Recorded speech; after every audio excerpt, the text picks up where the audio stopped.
Welcome to Manhwa Recaps, spoilers ahead, watch out, and take care. The manhwa starts off with a rundown city, and a man sighing. Saying he's annoyed, he walks forward while looking around, asking why something or someone is fleeing all the way to here. He sees some dogs munching a body. Then he says found him, but looks like he's become a Scooby snack. The man says this is a spectacle. A window pops up saying the dogs are staring at him, and their names are just numbers. The man sighs saying their naming sense is horrible. The dogs howl then all leap at the man. As they go to swipe him, he activates two abilities, addition and multiplication buffs for his damage, slicing the monster's heads off. A bit later we see a giant gate. The man bangs on it saying to open up, and we're introduced to a hard mode player named Jung-gun. Just gonna call him June. He's happy to see the man, and the man says he's annoyed that he needs to keep doing stuff like this, and asks if someone else can do it. June says he's the only one who can do it, then asks where the guy he was meant to get is. The man says he was turned into a chew toy. June is surprised because the dead dude was a hard mode player. The man says the monsters were AA ranked. June is surprised and thankfully explains to us how 1A ranked monster can kill a hard mode player. So 3 of them is dangerous. June asks where the monsters are, and the man says he killed them all. June says alright, and the man says it's time to go eat. Then June says he can be honest, and tell him that he isn't an easy mode player and he'd believe it.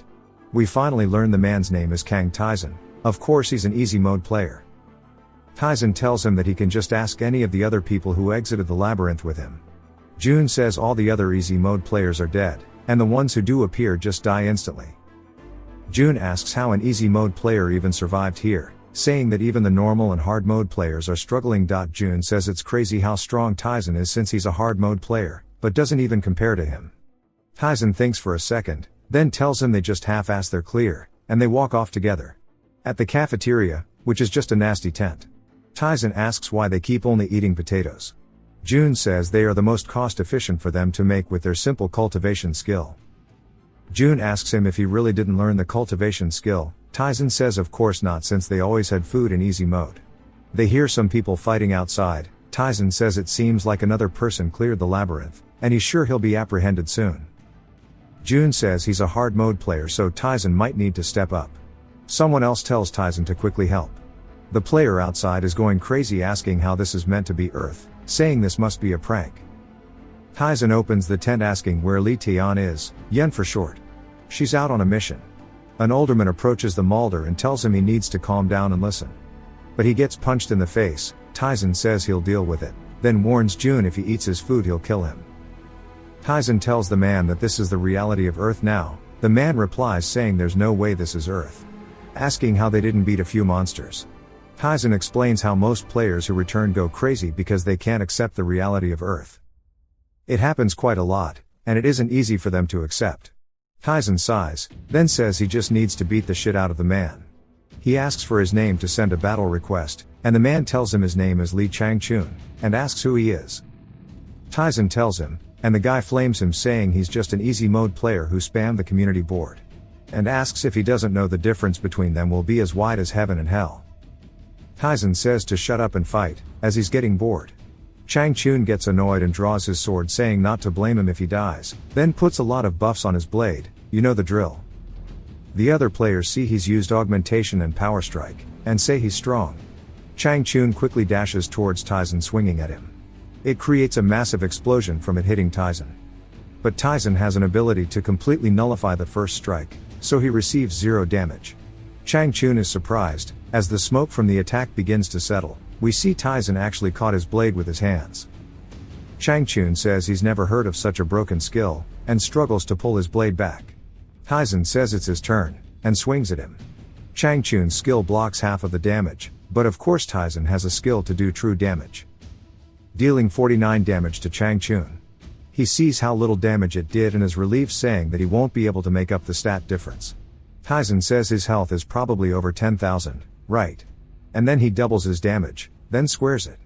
Big maths. Changchun says to wait, Taizan says to shut up. Then lightly taps him on the back of the head. It instantly shoves him straight into the ground with so much force it breaks the ground apart like an earthquake hit. Dealing 9,600 damage, or generational brain damage, Taizan says hopefully he understands now, this is real. Changchun screams, and struggles to get up, saying to stop screwing with him. He begins to cry, asking why the world is like that, and says it'd have been better if he didn't clear the labyrinth. Now we get some world lore. It was peaceful and then suddenly the sky split apart and monsters began to pour out of it. You guys know how it goes by now. Humans were then given choices between easy, normal, hard, and solo modes. For their labyrinth difficulty, after clearing it on that difficulty they could return to Earth. But nobody expected it to be on the verge of destruction from all of the monsters. Tyson says he needs to wake up, and realize their only choice now is to save the world. June tells him good work. Tyson is surprised he actually watched. June says he's incredible for one-shotting a hard mode player. Tyson asks what's special about beating a weakling. June says he's just him. Then asks how he got the multiplication skill. And then asks about the true damage skill, and the other cheat-like skill to block the first hit. He asks how he got such unique skills. Tyson says through hard work. Then they hear some people going pog crazy, and wonder if another new player arrived. We see a woman walking away from boxes full of materials, and that's Yun who was mentioned previously. It cuts to Tyson looking at some kind of dinosaur fossil, or monsterite. He's low-key annoyed that she's still worried about decorations even while humanity is becoming extinct. We see the Last Supper, and he says all of this is only possible because of the fact she is the only person to have cleared solo mode. He asks why a woman like her is the strongest in the world, and we see her sitting in a chair. She says that this is her hobby, and maybe he needs to get a hobby too. He says they can talk about it when they have time, and asks why she wanted him here. She says she heard about what happened, and she always finds it weird to hear him bodying hard mode players. We see her stats are hella high, at least 5 times the hard mode players, but her status says she is scared. He asks if she's bragging. She says that she's just checking something, and to open his stats too. We see that her stats are infinitely higher than his are. She says he's as weak as expected. He asks if she's picking a fight, and she says it was just a stray. But his stats are really good for an easy mode player. We finally get some more world lore, about the difficulty. As soon as a player leaves the labyrinth they cannot grow anymore, which is why there are such differences between the players. A normal hard mode player has 10 times Tyson's stats, but none of them could endure a single blow from him. Which is of course due to his cheat skills. She tells him to stay still for a moment and begins to imbue power into a pen. She used augmentation and doubles her attack, and an ability to guarantee the attack will hit. She slashes at him. Tyson doesn't bother moving, but the attack just goes through him anyway. We learn skills can be obtained regardless of difficulty, and of course his are broken. He asks why she did that. As the attack was nullified it did 0 damage. She says she just wanted to do it. She starts to say some of his skills, and asks how many he has. He tells her he has around 230 skills. She says that she wishes the rest explored and tried to develop as many skills as he did. He tells her it's all in the past. She says that isn't necessarily the case, and they might have been able to win if he played in solo mode. Since even though his skills are strong, most of them use his stats as a base. Many players regret that he was only an easy mode player. He tells her to stop talking about it, and get to her point. She says alright, and that the next wave will begin soon. He realizes that means they are screwed, and explains a bit how during waves the mobs attack in hordes. Humanity lost soul in the first wave, half of the hard mode players died during the second wave, and they only managed to protect a small city during the third wave. And now it's time for the fourth wave. He asks her how many. She tells him there will be 2 S ranks, an apostle and of course A and B rank monsters. Tyson thinks about how even Yun struggles against S ranks, and they are short on people who can deal with E ranks. But there's an apostle too. He wonders if this is even doable, and she tells him to fight the 2 S ranks. He asks if she wants him to die, and she says that he's the only who can do it. Since she has to fight the apostle. He goes to leave saying she's a pain. She asks if he's going to tell the rest. He says they need to be prepared, and asks if she wants them not to know. She says it may be the happier option. He says he disagrees. Then he leaves. She says that she knows he's strong, and he could lead them to victory. Then she calls herself a coward while holding a purple stone. It jumps to June saying damn, and we hear a lot of people crying and screaming. Tyson asks June how he's feeling, and he says he's accepted it and they've already lasted longer than he thought, and this is a blessing so far. Tyson says blessing my ass, he's going to die. He sees Chang Chun down below them. June says poor guy. He must have suffered so much after clearing the labyrinth only to immediately have to deal with it again. then asks Tyson how he's feeling about this. He says he knows he's probably the angriest one here, since if anyone else tried half as hard as he did, humanity would be fine. Tyson says yeah, he's hella mad that they laze through the labyrinth. A crack appears, and monsters begin to pour out from it. Like a lot of monsters. June says that's nuts, and asks Tyson what he's fighting. He tells him about the S ranks. June says he'll see him in the afterlife, and that Tyson is for sure dying first, so wait for him there. Tyson says sure, then uses a skill called Large Leap to jump off the wall. As he soars in the sky above the city, he uses a skill to survey the area, and he sees on his minimap where the enemies are. He spots 2 dots that are different from the rest, which means they are the S ranks. He lands between the both of them, and asks if they are ready. Status windows begin to appear checking for fear and instant death, but he passes all the checks. Which activates a skill called Iron Will. He readies himself, and tells the monsters it's time to start. He walks towards the monsters, and says he hopes they aren't the defensive type. He used a skill to check, and of course Monster 7 is a defensive type with 148 million health. It jumps up then body slams straight into the ground, landing where Tyson was. He dodges using time acceleration, and says this is going to take forever. Then he wonders what type the other monster. Its name is Monster 5 and it's a long-range attack type, it only has 1 million health. He says that's doable, then swings its tentacles at him. He quickly evades each tentacle while slicing them repeatedly. Each slice is only doing 30 to 40 damage a hit. He realizes the tentacles have damage reduction, so he leaps towards 5's head. 5 notices this and starts to cast a beam with its tentacle, completely blasting everything in front of it. Of course our cheat like Tyson takes no damage, but realizes dodging that will be impossible. Unless he predicts the trajectory, which he does. He starts to fluidly dodge all of the skill shots, and dives straight back into 5, saying that he cannot drag this out any longer. He stabs it in the head dealing 50 damage, but 5 starts to zap him, and it hits Tyson. But his ability nullifies the second attack too, and the monster is surprised wondering where he is. Only to look up and find Tyson about to strike. But 7 jumps in front of him, and he realizes this is why they came out together. The ranged one hides behind the defensive type. But he doesn't care. He taps 7 and activates a battle skill, which puts a barrier up around them. 5 goes to blast, but we see it's useless. As only 7 can attack Tyson for the next minute. He thinks about how easy it would be if Yun were here since she has hella stats and legendary gear. He activates Big Math on his sword, and his true damage. He explains that Yun would just kill 5 and then slowly kill 7 after. But he cannot do that, since if he actually takes any damage he'll just be dead. He realizes he won't do enough damage, so he uses a skill to reset his skill for multiplication, which will allow him to deal a ton of damage. He dives straight into 7's mouth, and says 9,600 squared still won't be enough, so he activates a skill to let his next attack hit twice. And he stabs 7, dealing 92 million damage, and then the second attack does the same amount, instantly killing it. 5 takes the chance to attack him, dealing 22,000 damage to him, but he has a skill that allows him to ignore a fatal attack, and reduces all incoming damage to 0 for 5 seconds. He begins to stagger, but now he's out of big attacks. He stabs 5, and says the plan is simple, dodge then attack then repeat. But the problem here is that he only has 20 MP left, so he can only use basic attacks now. With 5 having 1.2 million health, and each attack only doing 48, he has to attack it 25,000 times. We see the day shift to night, and slowly but surely 5's health begins to decrease as he slowly fights it. He finally gets it to 100,000 left, and is hella gassed out. But lets out a roar, and continues the fight. A window appears saying that he's in a complete state of concentration, and his mind and body are one.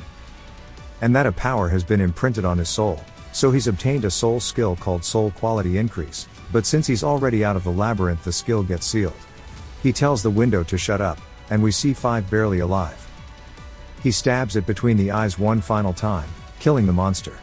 Tyson struggles to remain standing, and a window says the gods are in astonishment at his feat. Tyson ignores it, and wonders how long he's been fighting for. Saying it felt like it's been a month, with his legs shaking, he slowly drags himself away from the fight, and starts heading back to their base camp. After some time he sees on the minimap one giant red dot, and that the base is in complete ruin with nothing but bodies around. He says they bragged so hard about being hard mode players, so why is the easy mode player the only one left? Why did he have to win only to find them all dead? He finds June's corpse, and says it looks like he wasn't the first to die after all, and he starts to feel survivor's guilt. With a gloomy look he sees a corpse that's been crushed into a wall. It's none other than Yun, who died while fighting the apostle. The apostle begins to form on the floor in front of her body, and starts to rise up. The gooey mess begins to turn into a different form, and the status window is full of errors. Tyson says he's tired of the window already, and he resists the apostle's instant death check. Then he stabs the apostle in the side, and grits his teeth. Then shouts saying to bring it on. Tyson stands there after stabbing him, then realizes he's screwed as a red circle appears below him, then stabs him in the chest. He says this is how it ends. He lands back on the ground, and a window says he'll be forcibly kept alive for a minute. He wishes they'd just let him die in peace. Since he can't feel his lower half anymore, his spine must have been severed. Fortitude only delays his death, it doesn't heal him. The apostle goes over Yun's body, and Tyson says damn, since he knows he's done for. And he starts to regret choosing easy mode. A crack appears in the sky and a hand begins to come out of it. Tyson says no, then starts to crawl forward while crying blood. He starts to think about how everyone else should have tried half as hard as he did. Then they might have not had to struggle in vain up until the end. He starts to lose consciousness and stops moving. He says the past is the past. He should just accept it, as there's no use in blaming others. This is where it all ends for the world. Inside of Yun's hands the purple gem begins to glow. He sees then as he's passing out, and he realizes she died trying to protect it. He starts to crawl forward again, and tells the apostle to wait there. He activates a skill called Last Chance, so he can use one skill now. He activates Time Stop, and begins to crawl forward during the 2-minute duration and opens Yun's hand. The stone is called the Ouroboros Bezoar. It can turn back the time of someone just once. He's surprised, and wonders why Yun had this with her. The crack in the sky opens more, and Tyson resolves himself to use it and says see you later bitch. As the giant monster goes to eat him, he activates the Bezoar. He sees himself when he was young, and how he was cursed by his parents for being born. They'd use him to relieve their stress. He always thought he had no worth, which is what led him to choose easy mode. But now he understands his talent, and his own worth. So he won't make the same mistake. He opens his eyes, and is surprised to find himself in his rundown apartment that's full of trash. He grabs onto his phone, and sees that it's still New Year's Eve, and tomorrow is when the labyrinth will open.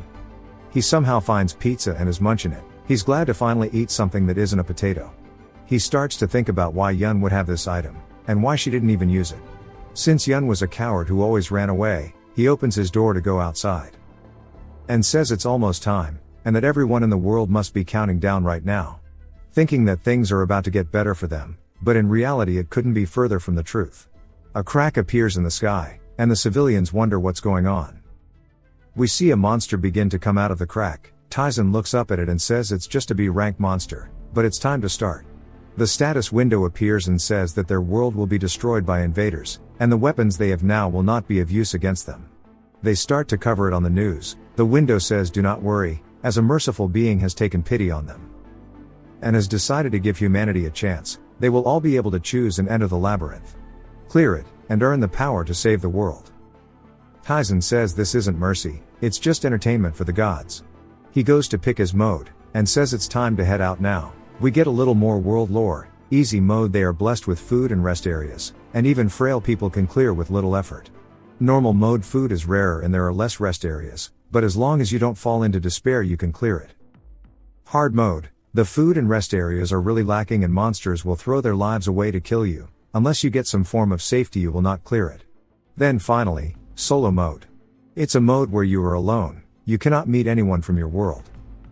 The only things you can see are hostile beings, monsters and normal NPCs. It will require luck, talent, wisdom and strategy. The window tries to warn him not to pick solo mode, but he ignores it saying to wait for him. Then picks it and enters the labyrinth. He's teleported into the middle of a city. He looks around the city and sighs saying he's returned here once again. He instantly sees a message on the community board. It's someone named Kang John Hyok, Yoke for short. Tyson says he's surprised there's a post, and the man is quick-witted. Tyson tells him good luck and that's it. He says there's no point in using the board now, and he'll use it later. He says he has something to check, and he recalls talking to Yun about the NPCs. In easy mode they just repeated their answers. He asks what they were like in solo mode, and Yun said they acted freely like they were real people. We see a man sleeping against a wall. Tyson says he's the gatekeeper of the labyrinth. But in the other modes he was an older man. The gatekeeper says he's surprised someone is here, he thought it would take at least a month. Taisen can instinctively feel how strong the gatekeeper is, and that he's stronger than Yun. The man introduces himself as Broken Man. Taisen asks about his name. And Broke explains that those who fail their attempts become gatekeepers. But he guesses that Taisen heard the gist of it outside. His world is facing destruction by invaders. It's an opportunity the Transcendent is giving them. Broke says that just being annihilated would have led to a happier ending. Taisen thinks that the NPCs in this world have come from worlds that have already been destroyed. Broke notices that Taisen is unnaturally calm, and wonders why he isn't just freaking out. He was planning to beat him up, but now he's not showing a response. Broke says some people call it a tower, others a labyrinth that doesn't matter.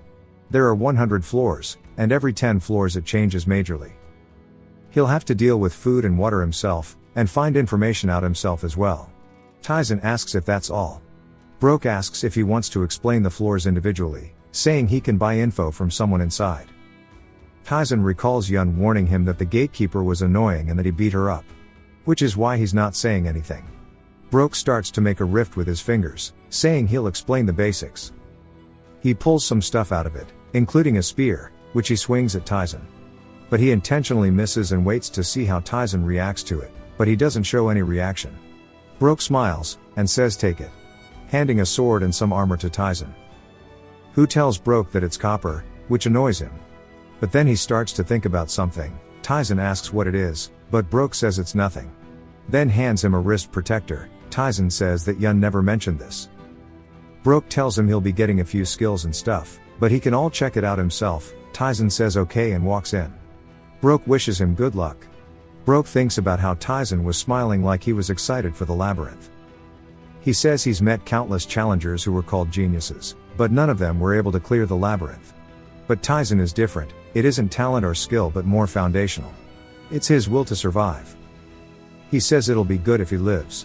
As Taisen walks in he gets a window explaining that the labyrinth was created by a great magician, and there are rumors if you clear it you will be granted a wish.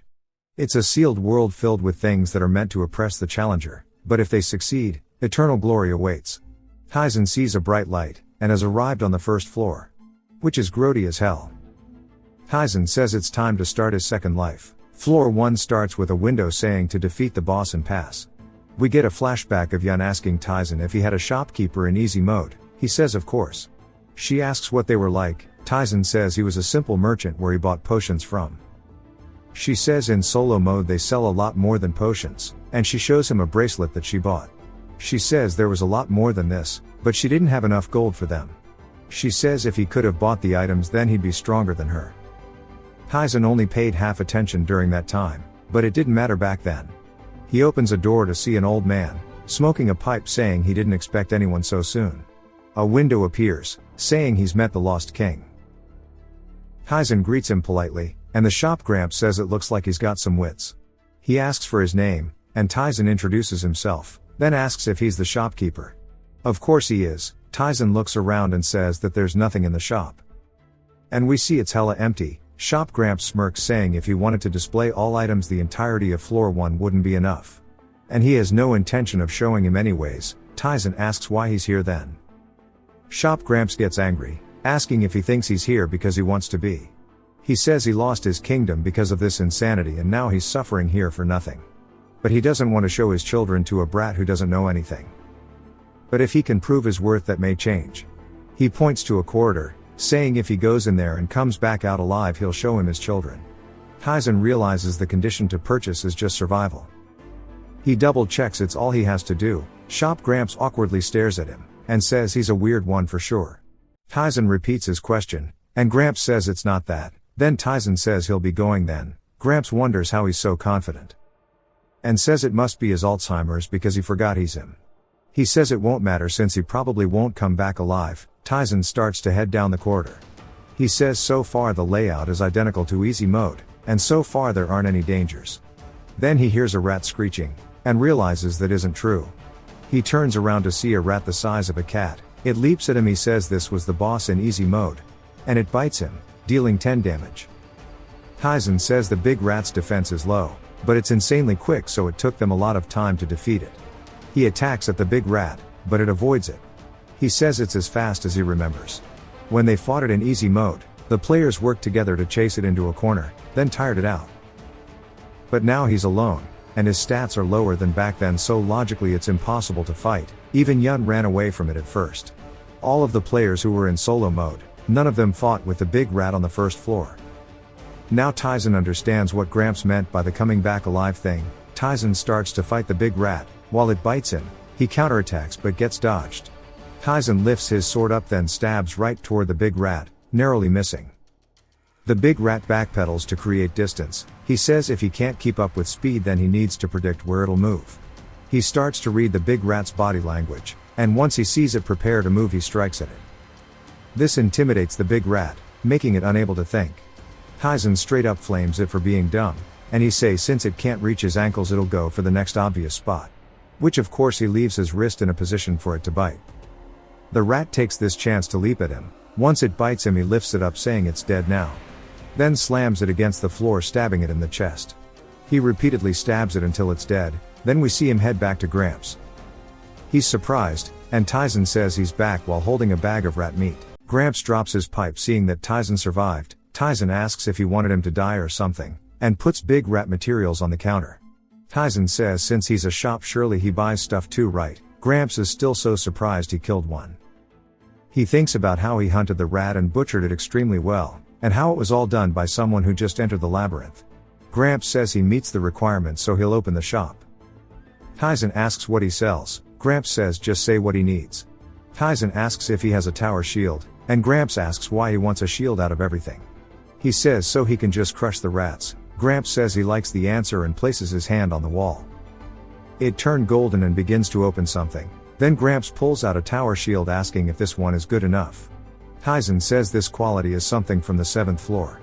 Gramps tells him how much it is, and Tyson realizes he's short. He goes to head back into the dungeon to farm, but the Gramps just throws the shield at him saying he'll give it to him for free. And with how much gold he has now, there's a few things he can buy. He pulls out some potions and other items, then puts them on the counter for Tyson to choose from. But he says this is nothing like what Yun told him, so he asks why he's going so far for him. Gramps says he's just trying to be nice, and to think of it as an investment, and to stop being so noisy, pick some items to buy. Tyson inspects the potions, saying there are some for increasing speed, others for healing. But he doesn't need any of those right now. While he's heard how hard potions are to get in solo mode, they are mostly used in the higher floors. So these potions must be a trap of some sorts, or a test. And he should buy more items instead right now. He sees a bow saying he'll need to attack from afar, and it'll come in handy. He asks how much the big rat leather is, and Gramps tells him. Tyson says he'd like to sell it and buy the bow. Gramps smiles widely with satisfaction, and hands him the bow and arrows. He asks Tyson if he knows his health won't increase in the labyrinth. He says yes. Gramps then informs him of something called the Spring of Life here on the 1st floor that will heal him an infinite number of times, and that he'll mark the location on the map for him. He also tells him there will be a crazy old man there, but it shouldn't be a problem. He recalls how Yun told him the Gramps told her about it too, but he flamed her the entire time. So why is his attitude suddenly so different? He wonders if it's because of their methods. Yun couldn't kill the rat, so she ran away. But of course he didn't run, and killed it. He pins a rat with his shield, asking if this is the reason. Then we see him damage the rat over and over, killing it. He says he has too many questions, including the soul quality skill he has. We see it increases agility by once. Back when he killed the first big rat, he wondered why he was spammed with status windows. Aside from basic skills, he earned a lot of skills he earned on the 20th and 40th floor in easy mode. He says this is totally unfair, then notices that soul quality was maxed out. The skill says he will steal some of the opponent's power.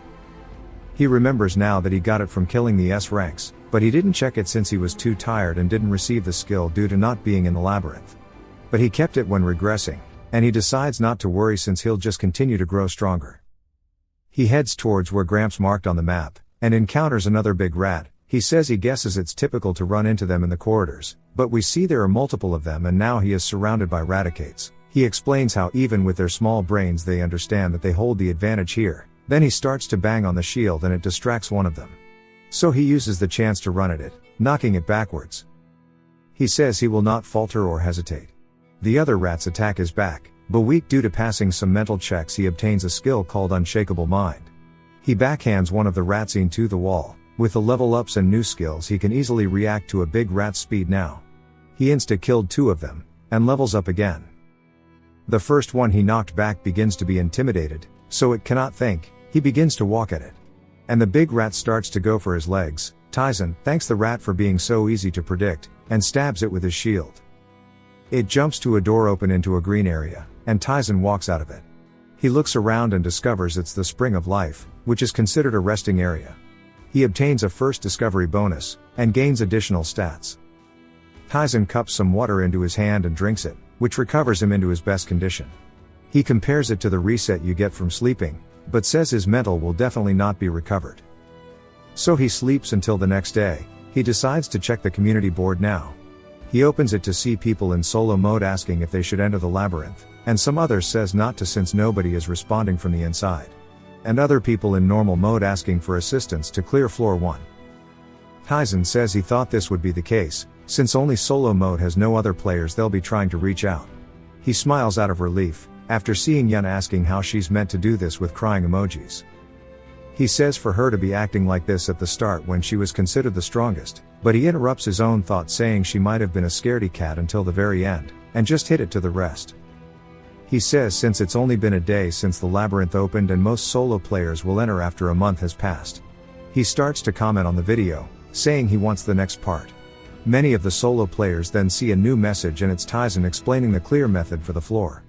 He realizes it'll be hard for them to trust it, and out of everyone in solo mode only Yun survived last time.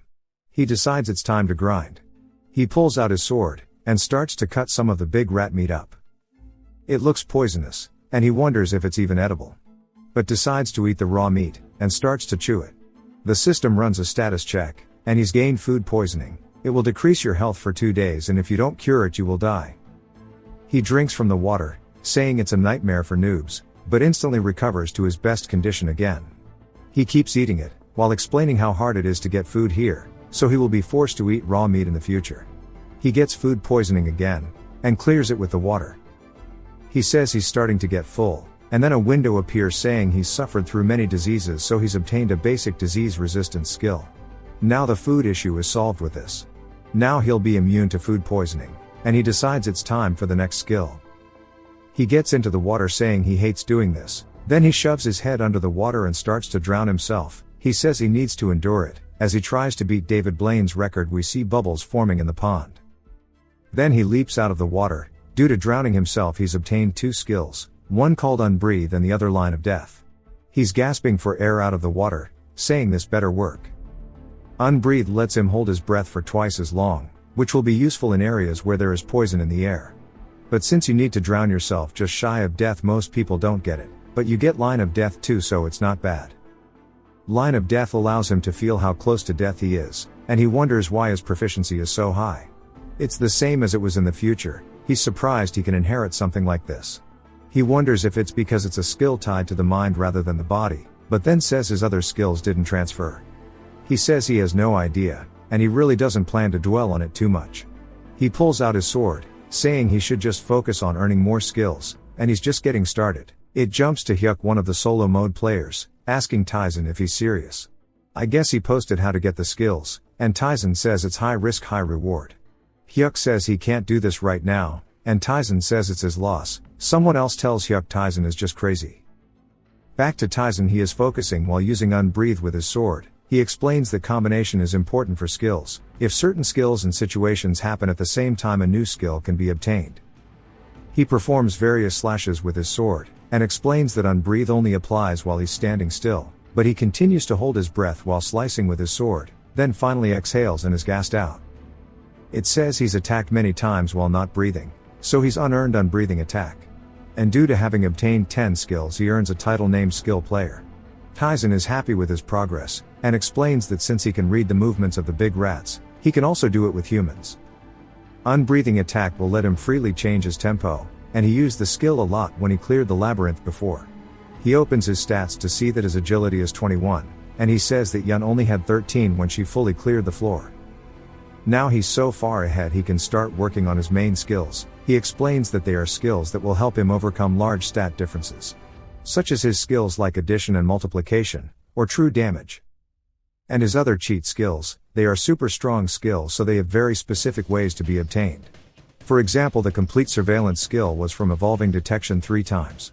He then says he must gain a main skill here on the first floor. A big rat appears. And it leaps towards his legs, he lets it bite him, and it continues to damage him. As his health drops, he starts to count how many hits he needs. He gets on the brink of death, and as soon as it says he's in danger of dying, he swings at it.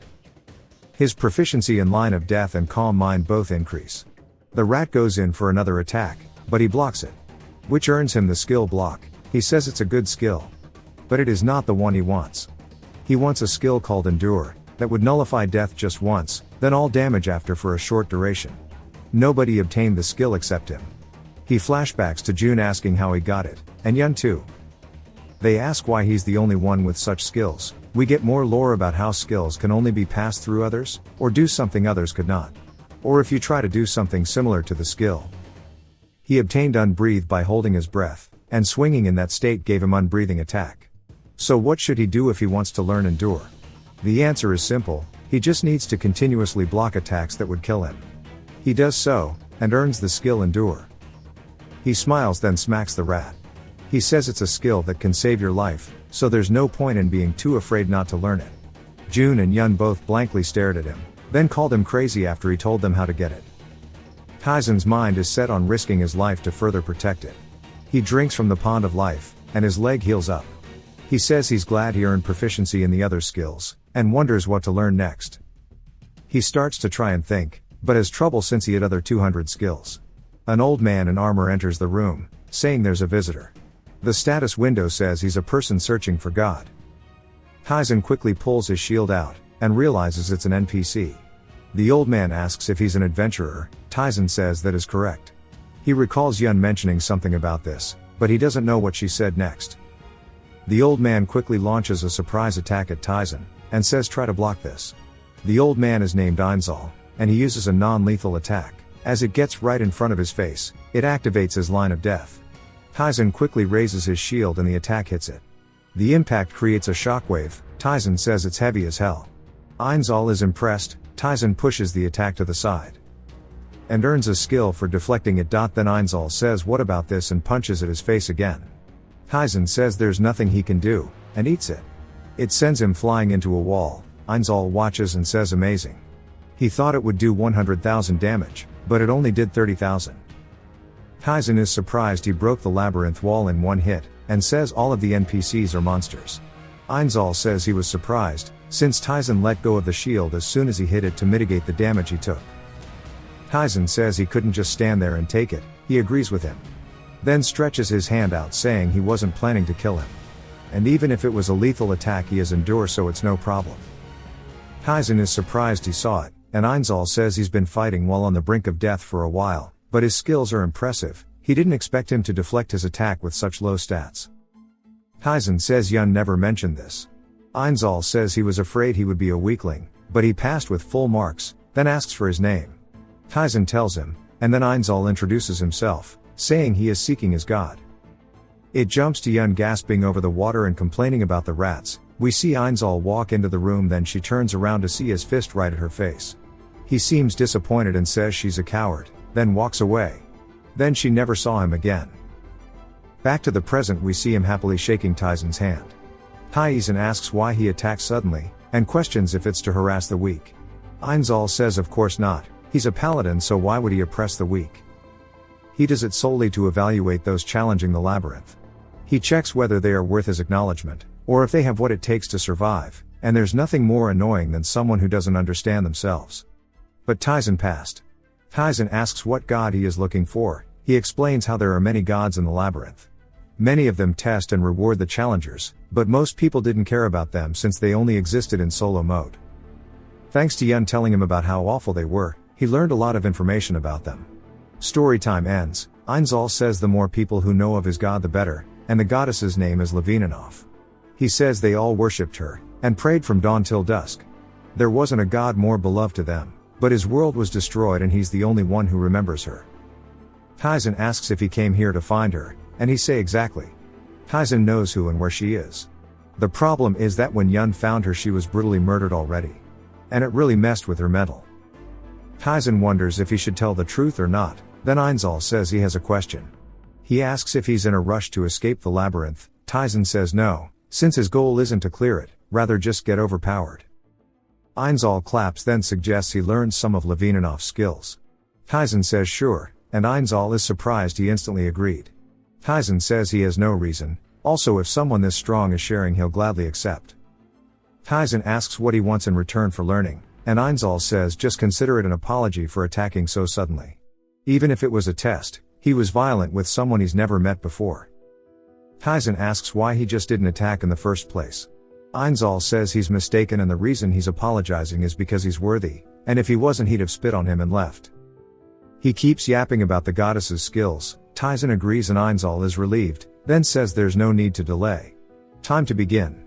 He tells Taizen to attack him with his shield. It jumps to more lore, and the skills that can be earned with a simple action are basic skills. Wielding a sword grants swordsmanship, if it's a spear you get spearmanship and so on. The moment you wield a weapon you receive the skill, and as the skill proficiency increased your knowledge with the weapon improves. So it's a skill that combines all of those basic skills. It isn't flashy, but is surely very useful. It's called the Eric Weapon Arts, and it's what he shall teach him. Taizen sighs at the longest explanation and says okay. Einzel asks if he thinks it will be pointless. Taizen says just because they are all combined it doesn't change anything. While he starts to think about the issues with the system, Einzel asks what his added attack is. Taizen tells him it's just 1, and Einzel says then the damage amount should be around 4. Taizen says that's right, and Einzel says that should be shield's basic attack, so just hit him like he asked before, and uses a skill to guarantee he gets hit. Taizen says alright, then gently taps him on his head dealing 4 damage. Einzel asks if he had to hit the head. Taizen apologizes. Einzel says whatever, and this time to use his fists. Taizen says alright, and punches him in the chest dealing 2 damage. Einzel asks if he understands what he wanted him to notice, and Taizen asks if it's about each weapon having a different damage amount. Einzel says correct, and it's why adventurers only use a single weapon, and gives an example of if you equip a sword with 20 damage and a gauntlet with 50, depending on which you use that is how much damage you'll do, but you'll never get 70 damage. Taizen says that's obvious, and if it didn't work that way then all players would just be equipping themselves with a ton of weapons, which is why they pick one weapon and raise its proficiency alone. Einzel says that it's uncomfortable to think they are forced to use a single weapon, and it's inefficient. Battling is something you do while risking your life, so you should be capable of using your entire body, attacking with your arms or tackling an enemy. Taizen says during that moment only the weakest damage value is applied. Einzel says yes, but those who serve Levininov didn't like that. His body is a weapon, and his weapon is a part of his body. After a long period of time he was able to create the Eric Weapon Arts, which is a combination of all the basic skills and basing damage on the total attack of all equipped items. Taizen is shocked. Einzel says think of what he mentioned earlier with the gauntlet and sword. With the Eric Arts every single hit would be 70 damage. Taizen then asks if it would apply to all hits, and not only a weapon. Einzel says correct and his entire body would be a weapon. Even if he were to slap or tackle it would all deal the same damage. Taizen thinks that this is busted, even though he's already had hella cheat skills. He says it's an amazing skill. Einzel says it may not be shocking since he already has Endure, but for normal adventurers it's something they'll never obtain, and asks if he wants to learn it. Taizen says of course. Einzel laughs saying he likes that there's no hesitation. He puts his hand on his shoulder saying to relax his entire body. This is different from the other skills, since it's one he's created himself he can transfer it easily, and his proficiency is 100% so it'll be pain-free too. Status windows start appearing saying that the basic skills are being combined with the Eric Arts. Taizen is surprised he can earn such a good skill so easily, and after a few more seconds the skill has been finally transferred to him. It's considered an ultimate rank skill, and his proficiency is 1%. Einzel says until he becomes proficient in it he recommends to train his body hard, and he'll give him this. It's a ring that gives him +1 attack. He apologizes for it being weak, but it's so he doesn't get drunk on power. Taizen says it's more than enough, since it has the same value as his rusty sword. Einzel says now he's done everything he's wanted to, then asks if he would like to spar with him, so he can try out the Eric Arts before exploring more. Taizen says he has no reason to reject it, and pulls his shield out. Einzel readies his fist, then quickly dashes in. Taizen also charges at him. He explains that in the labyrinth you're evaluated based on the actions you take. So no matter how worthless the room seems, If you search thoroughly, your detection skill proficiency rises, and if you block attacks, it's the same with your shield art skill. We see him blocking one of Einzel's attacks, and he attacks back, saying a fight against the strong is also very worthwhile. It jumps to him panting after the sparring session, and he's laying on his back. He says they fought for 2 days straight, and he earned a new skill called Battle Persistence. This skill is what allowed him to fight the S ranks for so many days straight, and it's normally a skill you only get from fighting players, so he didn't think he'd get it. Einzel says he can't believe he's just an adventurer starting the first floor, and he's good at seeing through people, and he asks if it was worth it. Tyson says it was. Einzel says to promise him 2 things. Since he's learned the Eric arts, he can teach other people, but if they are pathetic, then he must not teach them, and if he breaks this rule, he will personally make sure to kill him. Tyson says he understands. Einzel then says if he ever finds information on Levininov to tell him, please. Tyson says there's a low chance he'll meet him again in the labyrinth. Einzel starts to tear up, saying he knows, but he's just hoping for a miracle. Tyson says if he succeeded in finding her, then either she wouldn't have died, or they'd have both died. So unless a big variable occurs before he finds her, she will definitely be killed by someone. He wonders if he should tell him or not. He then asks if he wants to know her location. He says of course he does. Tyson then tells him that he actually knows where she is, and his eyes immediately change compared to how they were a moment ago, like a crack fiend. Einzel asks him what he means, and Tyson says it's exactly as it sounds. Einzel tells him he's taking this joke too far. He's roamed the entire labyrinth and wasn't able to find even a hint of her, so how would someone who just entered know where she is? Tyson says he's already thought about how to answer this, and says his world has an item related to the labyrinth. Einzel says that's some cap, but Tyson says it's a map connected to a special existence rather than the labyrinth itself. Einzel is surprised, and asks about an item called the God-calling horn. Tyson says that's the one. It's an item that tells you the location of a god, and his family has information on it, so he memorized the locations of all the gods written there. He only knows of it since Yun showed him it before. It was an item she got on the 89th floor. He tells him exactly where Levininov is at, and Einzel says that makes so much sense, as he wasn't able to check there yet. Tyson says now he's repaid him. Einzel says it's more than enough, and he's never been this thankful to someone else in his life, and that he's truly indebted to him. Tyson says he's hurting his shoulder, and Einzel quickly apologizes, saying he lost control for a second. Tyson asks him if he's going right away. Einzel says that it'd be difficult and he'll need to prepare thoroughly, and it's hard to convey with words how grateful he truly is. But he wants to repay him. He hands him a ring that gives him 20 health, saying it'll be good for him to take. Tyson is surprised since he says its quality would have come from the 30th floor in easy mode. Einzel says normally he'd not do this, but he truly feels the worth inside of Tyson, and knows he isn't lazy. Tyson smiles, saying he doesn't have the time to laze around. Then Einzel says it's time for him to be going now, and that he hopes they'll see each other again. Einzel starts to go crazy, saying, "Goddess, I'm coming." He laughs while skipping out of the room. Tyson wonders if he'll be able to find her, and if he does, if she'll be alive. Or if she will have already been killed by the time he reaches her. He says regardless it'll be a long time before he meets him again. It jumps to later, and he's been farming for a bit, so now he can easily kill the big rats. His soul quality is also too high now to be leveled from the rats. Tyson says it's unfortunate, but he expected as much. He says he's grown as much as he can hear on the first floor, so he should start heading up. But he has somewhere to check out first. He explains that there are secret rooms and each floor has one, and those who find them are given rewards. You guys can already imagine what's in them. Only one person can enter the room, so the competition was nuts in easy mode, but now he's in solo mode so he can obtain all of them. He opens a hidden door asking if the layout will be the same, and he finds an empty room. He smiles, saying it is the same. He explains that there's one entrance and it is an empty room, and many people ignored the room. But there is a secret room inside of it. He starts to inspect the bricks, and taps on the walls to find the hidden room. He just starts pulling each brick out one at a time, but finds himself enjoying it a lot. He says this is better than just sitting in a room surviving. His detection proficiency increases as he pulls a brick out. And it opens a hidden wall, saying he's the first to discover a secret room, so he obtains the title of adventurer and gets a permanent stat increase. He sees a chest at the end of the room, and says while it looks like he can just run to it, there's no way that's the case. He heads outside and finds a rat, stomping on it. He picks it up, then heads back inside, throwing it into the secret room. It lands on part of the floor that sinks in, then it gets shot by an arrow. Tyson says as expected, and it doesn't look like a difficult trap either. He starts to walk where he the rat, then catches the arrow. He says he can do this if he concentrates. He says he was quite low on arrows, so this is the perfect chance to restock on them. And he activates the trap again.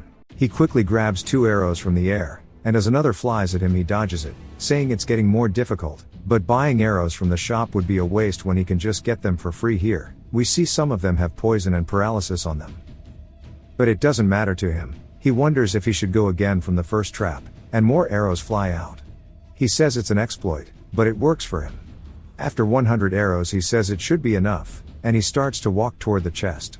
He leaps forward, and crouches, explaining that if he wants to just get to the end he can block the arrows with his shield and run. But this is the labyrinth, so he needs to show a perfect process. He starts to deflect some of the arrows, and catching the rest, then uses the ones he caught to break the next one. He steps on another tile, which fires 9 arrows at him. He activates his unbreathing attack, and another skill called Clear View, to determine all the arrows' trajectories. He says it'll be difficult to dodge them all, but he dodges the first one, then snaps the other arrows out of the air. As one flies at his chest he activates Deflect, causing one of them to bounce around him. As the rest fly close, he grabs one and uses it to knock the rest of them down. Then steps on the final trap. He says there should be 10 arrows, but he quickly realizes he was wrong as there are 15. He backpedals, saying he won't be able to block them all like this, but as there are more, a few will have the same trajectory. So he tanks the remaining arrows, which cause him to start bleeding. He says it hurts, and he obtains a skill called Reduce Pain. He says if he didn't experience it in the past he'd have fallen unconscious. He walks over to a lever in the room, pulling it so the traps are all disabled now. So it's time for the reward. He opens the chest. He sees it's a staff, and is surprised he already found one. He explains that they usually don't come out until stage 10 of hard mode. He wonders if it's fake, but quickly sees that it's real. He says the Staff of Fire is more powerful than the other types, and he's surprised at how good the items are in solo mode. Yun was too scared to get to the secret room, so he has no reference of the items. When he walks out he gets jump-ed by a small rat, but dodges, saying even though he cannot use one of his arms. Due to the stat difference it's no problem, and due to him moving while being in a debilitated state he earns a skill called Unbreaking Will. He quickly stomps the big rat out, killing it. Then heads back to the Spring of Life and drinks it to heal his arm up, and decides to look at the skills he's earned so far today. They were mentioned previously, but he says they'll be useful in the future. Unbreaking Will allows him to temporarily ignore injuries. He holds up the staff, saying this is the biggest gain he got. He says again it's time to head down to the next floor. He explains how the stairs that lead down are always protected by a boss, so the player just needs to kill the boss to move down.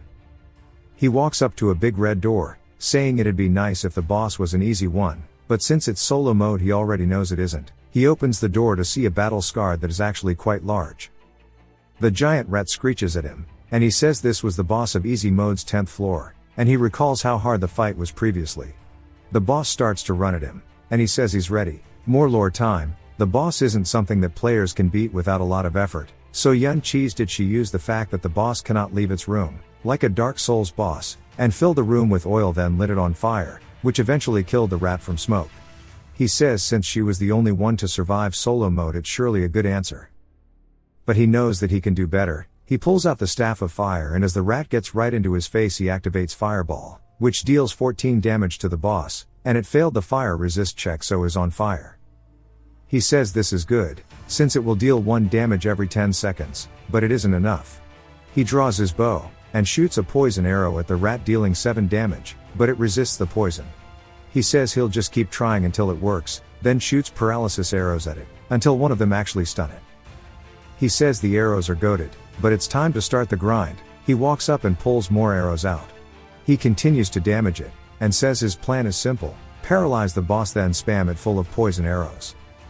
The boss looks like it's turned into a porcupine. So he pulls out the shield, and starts to smack it, saying this fight is just a stomp. After a bit its eyes begin to glow, and he says there's a limit to this method.